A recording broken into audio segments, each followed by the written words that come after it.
This video, I'm going to show you on how you can set up a single sign-on or SSO in Zendesk. So, without further ado, let's begin. First, open your web browser and go to zendesk.com and log in to your Zendesk account.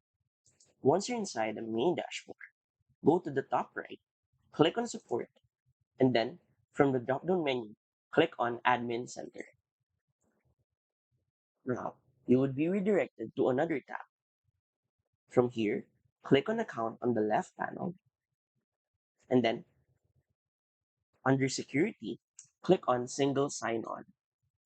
This is where you can set up a single sign-on for all the team members and end users, where they can authenticate through an external identity provider.